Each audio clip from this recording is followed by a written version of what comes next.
Welcome to the Art Den, where we meet all kinds of artists who create all kinds of art. We gain an insight into their lives and find out what inspires them. I'm Judy, and my guest today is Dewsbury-based artist Sue Lewis, who provides art tutoring in Ravensthorpe and Mirfield. Sue has always been fascinated by local history, and she takes most of her inspiration from buildings and views in the built environment. She also enjoys drawing portraits of people, and once drew Gary Lineker's portrait during a summer fete at a Leicester school. A cube formed while she was drawing, and Sue was kept busy for the rest of the afternoon drawing portraits. Her artistic repertoire also extends to puppet making, and she appeared on Blue Peter as one of the 10 heads of the evil King Ravana, following an acclaimed performance of the Ramayana. Join us as we delve into Sue's experiences as an artist and hear some of her stories. Hi Sue, thank you for joining us today. Oh, thank you for inviting me. Absolute pleasure. So, great, yes, so we met in Dewsbury, didn't we? We met in Dewsbury because you've got a lot of your artwork on display there in the arcade pop-up space. Yes. In the Princess of Wales shopping centre. Yeah, so, really glad to have you on the show. Great, so let's crack on with the questions. The Dewsbury and District Third Age Art Group saved your sanity. What were the circumstances? Well, I moved up to Dewsbury, and apart from my son, who lived locally, knew nobody. I'd made friends at the local pub round the corner, but I needed to do more things. I wanted to be part of a community. And I'd left a very busy life down in Thurmaston, which is near Leicester. Mm-hmm. I'd been running the library, I'd been running an art group, and I was very involved in Thurmaston heritage and action groups. And I came up here and nothing. Oh. So the first thing I did was go down to the library and volunteered there. And on one of the visits to the library, I saw these two ladies sitting at this table, and me being me, I just went over to see what they were doing. And they were enrolling people in classes with Dewsbury and District Third Age. They run loads of different classes in the area. Oh. And I was lucky to get the last place in an art group actually in Dewsbury. So, brilliant. And I felt, yes, things were beginning to happen, and great. I could relax. I was getting my life on an even keel again. Great, fabulous. So you felt a little bit, you didn't feel quite right when you left your busy. Yeah. Oh no. For the first time in my life, in my retired life, I was retired. There was nothing to do apart from cleaning and gardening, which is not going to take up much time, is it? So how did art feature in your life before you moved to Dewsbury? Oh, golly. I come from quite an arty family. Parents and siblings and nieces and grandchildren. We were all very arty. Mm-hmm. So, I mean, I've been drawing since I was knee-high to a grasshopper. And I did art at school, GCSE A-level. And when I went to teacher training college, I did main art. Mm-hmm. And when I started teaching, art was always one of the most important lessons during the week. Mm-hmm. And I wanted to make sure that the children got the most out of what they were doing. And because we've got nice big notice boards in the classroom, everybody's picture went on display, not just the good ones, everybody's. And I used to run an art club in the evening for them as well. Yeah. And you drew Gary Lineker's portrait. What was the story behind that?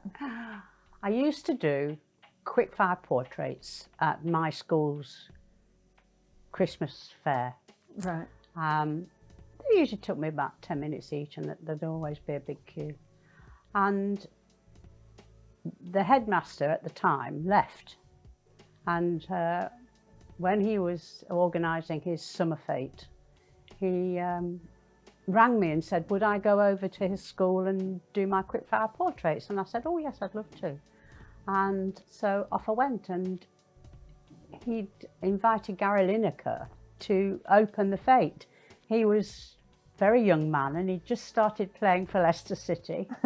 He got a mullet, which was, you probably won't want to. A mullet? Anyway, yes, you know, that hairstyle with it okay. short on top and long down the back. All right. So I was sitting there with my paper and my pen, my charcoal and my chalk and everything, waiting. And it just said at the side, there was a little notice, quickfire portraits, however much I was charging at the time. But nobody was taking, you know, they didn't know quite what. So he saw my dilemma and he said, leave it with me. And he brought Gary Lineker and sat him down in front of me, you see. So I thought, oh, right. So I did Gary Lineker's portrait and I could feel people starting to gather behind. And yes, unfortunately, that was the first one I did. And I get better and better as the day goes on. I should have done him again at the end and it would have been a much better portrait. But, Right, yeah. but obviously it impressed the people standing behind. Absolutely. God, I was there for hours. The other stalls had packed up and gone. Oh, really? Yeah. And I had to go to people's houses the following week. Yeah. He'd done a list of who wanted the portrait doing. I even did a couple of dogs. I used to like doing that. I love doing those. You know, I think when you enjoy doing something, it does come out well. Oh, definitely. Yeah, that's right. And you appeared on Blue Peter as one of the heads of the evil King Ravenna, is that right? And what happened there? What was the story of that?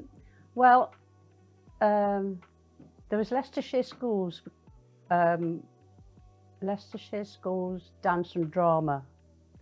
It was based in an old college. And I was part of the Leicestershire Puppet Group, which was all for teachers. It was all connected to schools. And they were putting on a performance of Ramayana in one of the big parks in the middle of Leicester, and they wanted a model of Ravenna, the 10-headed god. So they handed it over to the puppet group. Oh, right. Wow. And we got busy making these puppets, 10 big heads with fearsome faces. And we had this huge circular piece of black cloth, and one head was fixed right in the centre, and the others were fastened at intervals round the side. And it must have been about 9 feet tall. I mean, I was 5 something, and it was way above me as well. And it was draped right down to the ground.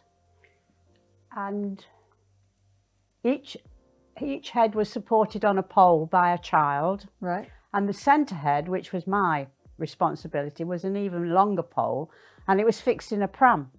So that, because it was quite a heavy puppet, I presume, we needed something strong underneath. So I pushed the pram along, and the children walked holding the heads along the side. Oh, fantastic. It was great fun. And it went down really well. I can remember the day we did it in the park. It was a lovely sunny day. And somebody said, oh, we ought to go on Blue Peter. That ought to go on Blue Peter. So,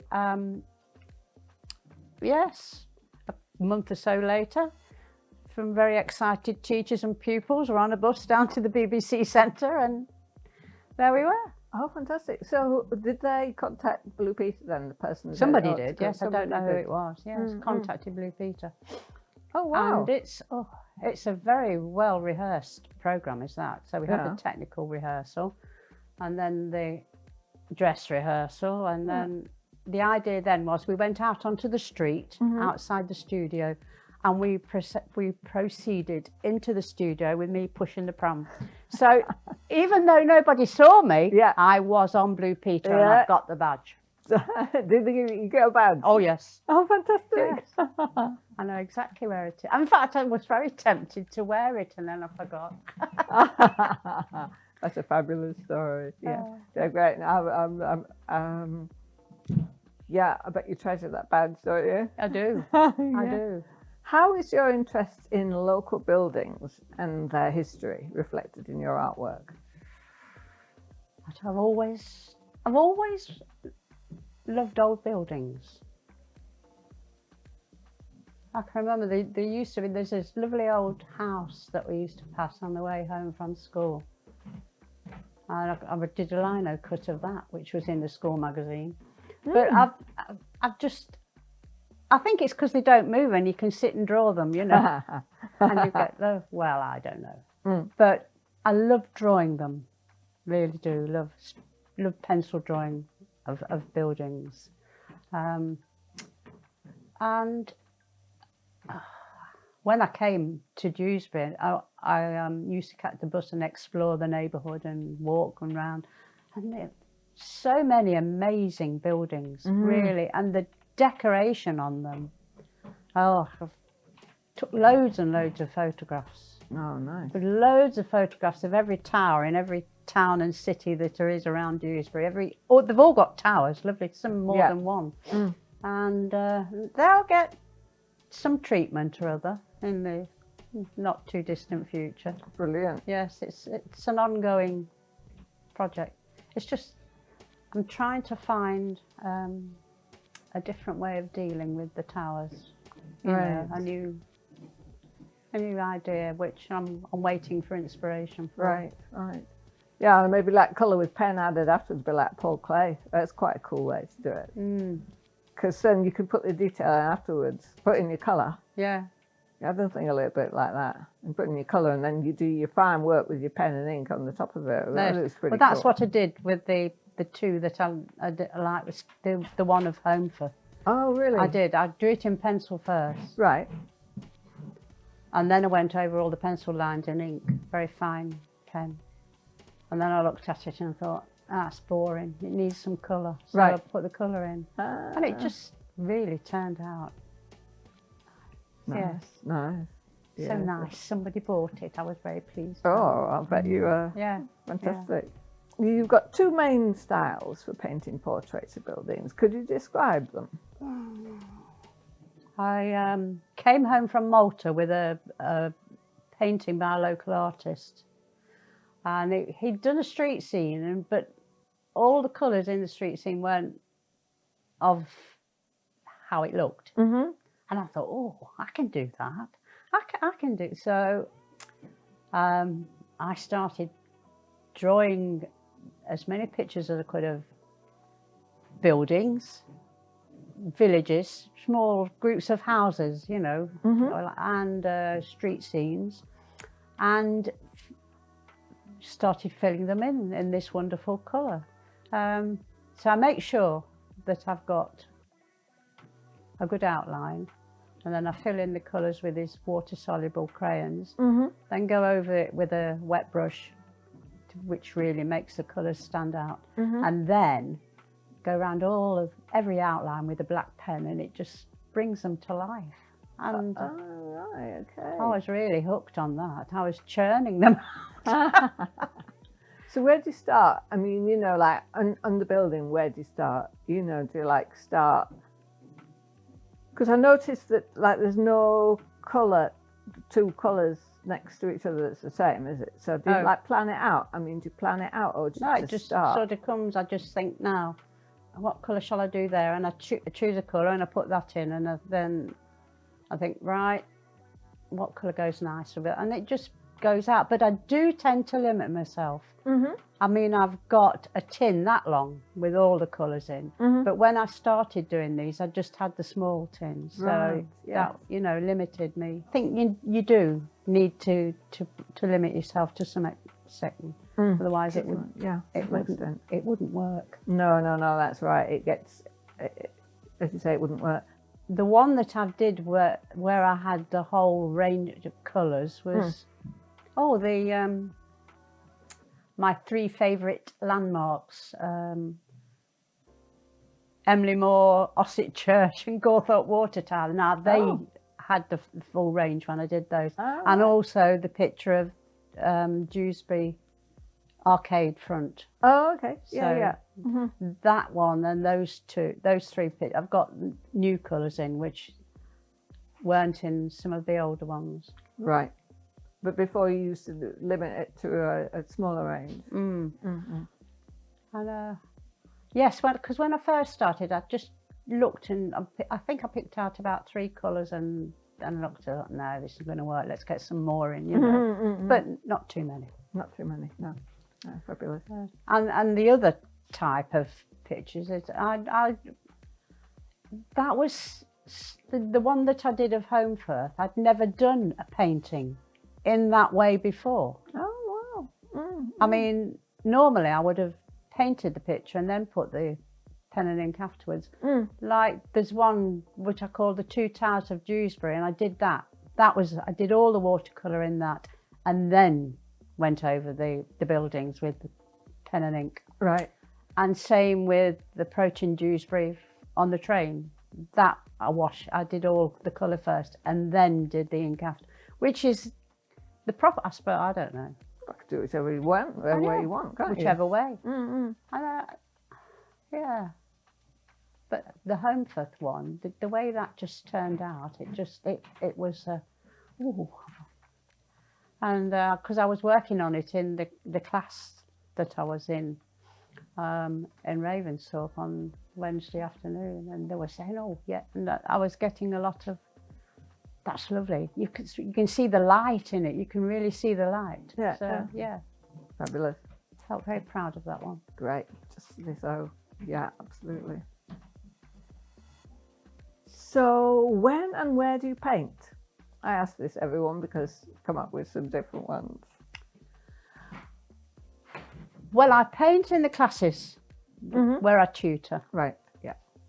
Unless I'm actually doing a tutoring session, and then I'm not, because I'm just going round all the time helping people and advising people. But when it's the other tutor, I do 2 weeks and then she does 2 weeks. Right. And so when it's her turn, she always says to me, you can either do what I'm going to do with the class or you can do what you like. And I usually do what I like because I've usually got a project on the go. And I really want to start on the tower thing. But I always find I work better in a group. I don't think it's the fact that you've got people around you, even though we're not speaking to one another, because when we really get stuck in, you can hear a pin drop in the room. Everybody's really busy concentrating on what they're doing. But it's just nice to have people around. But if I start it in the class, then I'll probably finish it at home. Yeah, yeah. The picture that I did of the arcade front, I did all of that at home. I usually switch the radio on to BBC 4, so that's in the background. The background noise helps, and then I just really get stuck in with what I'm doing to the total exclusion of anything else that's going on. I